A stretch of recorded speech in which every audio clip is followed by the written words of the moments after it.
자, 여러분들 안녕하세요. 우리 이제 7단원 세 번째 시간입니다.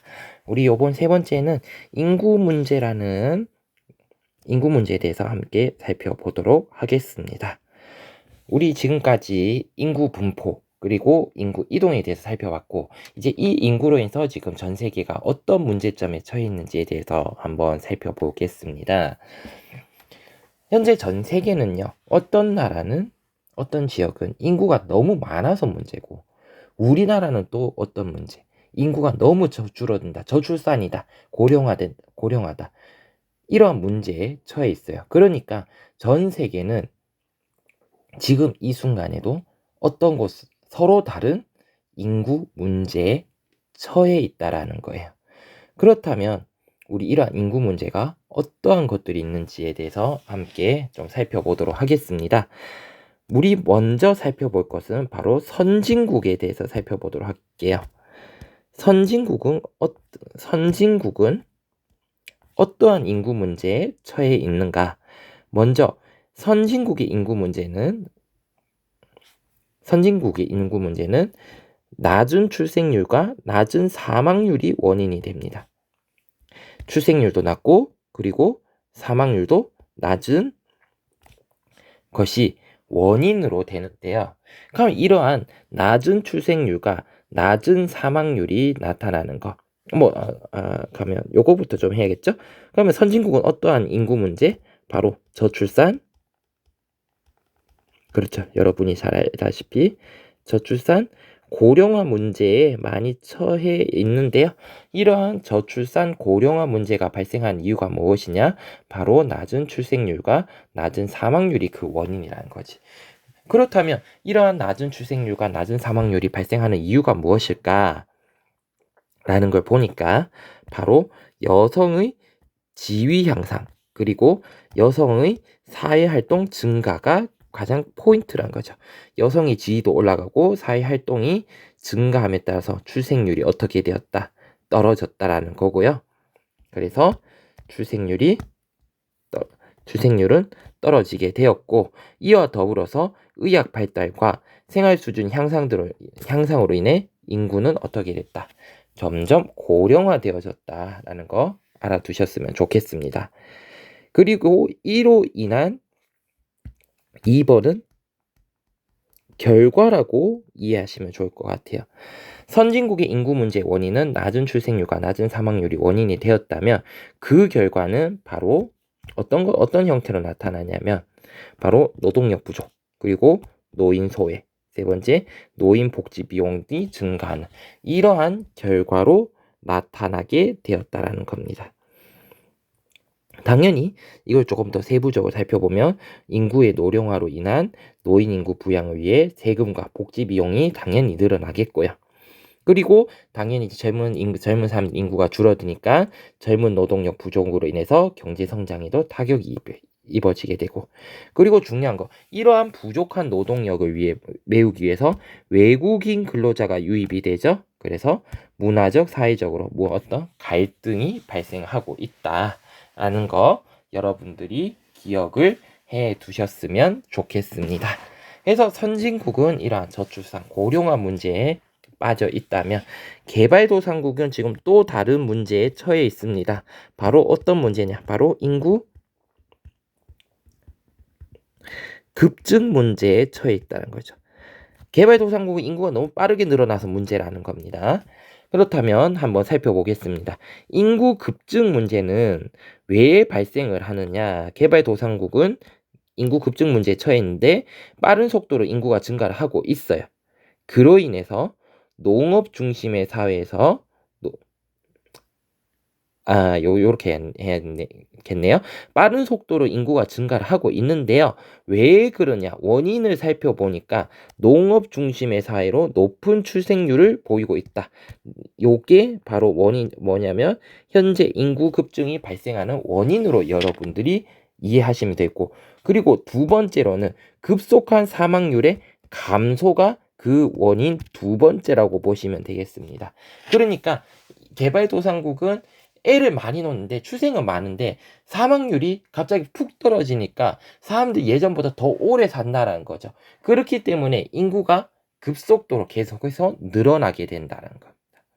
이로 인한 결과가 어떻게 되냐면 바로 이로 인한 결과가 식량과 자원이 부족해지고 일자리 부족으로 인한 실업 문제가 발생을 한다.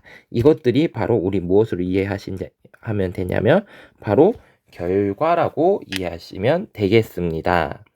그리고 개발도상국 같은 경우에는 인구 집중 현상이 발생을 하고 있어요. 그러니까 특정 대도시에 많은 인구들이 몰리고 있다라는 건데요. 바로 이 인구 집중 현상은 우리 앞에서 배웠었죠. 시골의 촌락의 지역, 그러니까 농어촌에 있는 지역에 있던 인구가 도시로 이동하는 현상을 우리 이촌향도 현상이라고 불러요. 그래서 이 이촌향도 현상으로 인해서 대도시 인구가 집중이 됩니다. 그래서 도시에서는 주택 부족, 교통 혼잡, 환경 오염 등과 같은 문제들이 발생하고 있다라는 거 알아두셨으면 좋겠습니다. 또한 세 번째 문제로는 성비 불균형 문제가 발생을 합니다. 요 성비 불균형인데 이때 우리 성비라는 말 좀 알아볼게요. 성비라는 것은 인구의 성별 구조를 나타내는 지표로요. 요게 중요합니다. 여자 100명에 대한 남자의 수라고 보시면 될 것 같아요. 그래서 성비는 어떻게 계산을 하냐면 남자의 수, 여자의 수 분의 남자의 수 곱하기 100을 하나요? 아주 갑자기 헷갈리네. 잠시만요.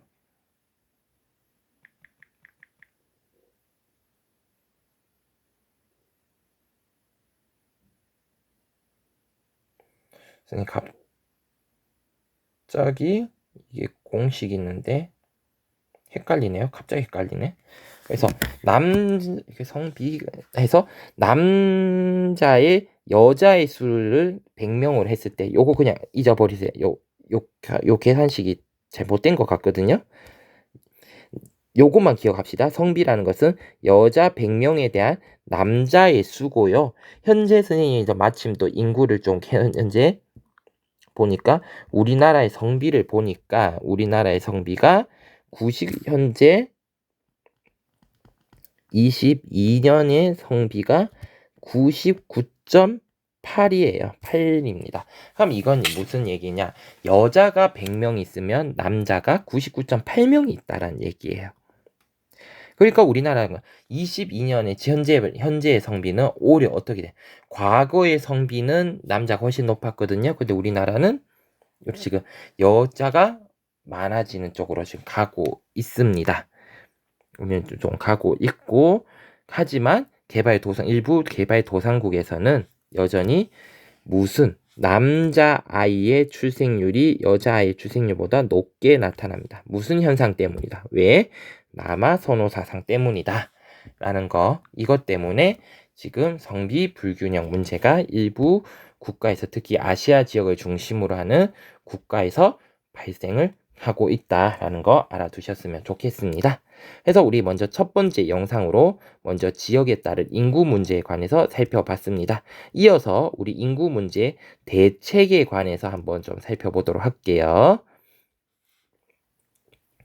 자, 인구 문제에 대책이 필요합니다. 왜? 어떤 지역은 안 나와서 문제고 어떤 지역은 너무 많이 나와서 문제잖아요. 그러면 우리 어떤 대책들이 있어가지고 이러한 문제를 해결할 수 있는지에 대해서 살펴보면요. 먼저 개발도상국 먼저 살펴보도록 할게요. 개발도상국 같은 경우에는 인구가 많이 늘어나고 있잖아요. 그럼 이 인구를 늘어난 속도를 어떻게든 떨어뜨리는 게 먼저 급선무일 겁니다. 그래서 무엇을 추진하냐면 이게 왜 나올까요? 가족계획이라는 걸 추진해요. 가족계획을 추진하는데 이를 통해서 무엇을 억제를 하느냐? 이를 통해 바로 인구 증가율을 억제시킵니다. 그러니까 가족계획이라는 걸 통해서 출산율을 떨어뜨려 가지고 이 속도를 늦추겠다는 거예요. 그러면 가족계획이라는 건지 뭔지는 알아야겠죠? 가족계획이라는 것은 부부의 경제적 여건이나 생활 능력에 따라 자녀의 수나 출산 간격을 조절하는 거다. 요걸 좀 알아두셨으면 좋겠습니다. 자녀의 수나 출산 간격을 조절하는 일을 우리 가족 계획이라고 부르고요. 우리나라도 인구가 급증하던 시절인 70, 80, 90년대 초반까지만 해도 이 가족 계획이라는 것을 정말 강조를 많이 했습니다. 그런 시절이 우리나라에도 있었어요. 그리고 이 인구가 급증을 하기 위해서는 결국에는 이 있는 많은 인구를 먹여 살리기 위한 그 나라가 이 많은 인구를 먹여 살릴 수 있는 능력이 갖춰져야겠죠. 그래서 인구 부양력이라는 것 우리 좀 알아둡시다.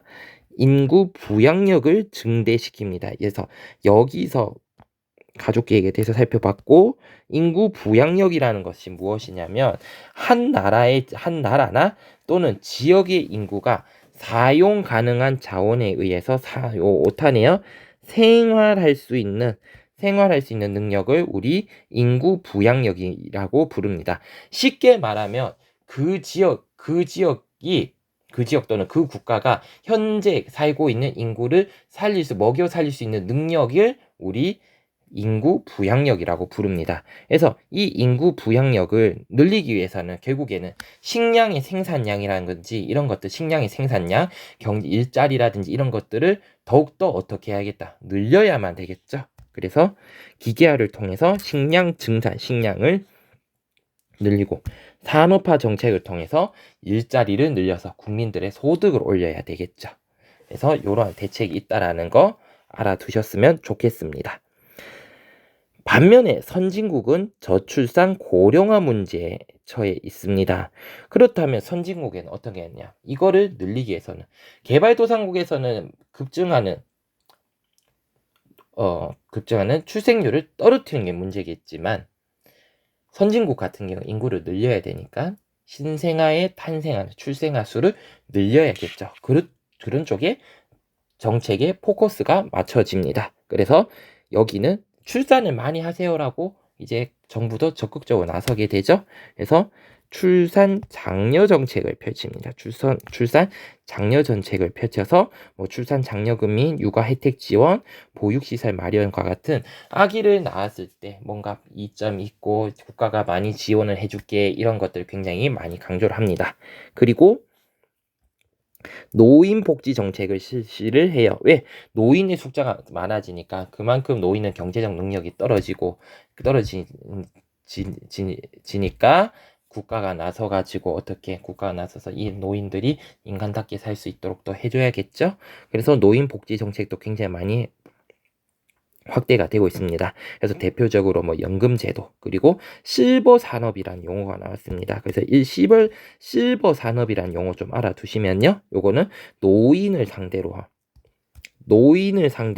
노인을 위한 상품을 제조 및 판매하거나 의료복지시설을 세우는 따위의 산업을 의미합니다. 즉, 이 실버 산업은 누구를 대상으로 하는 산업이다?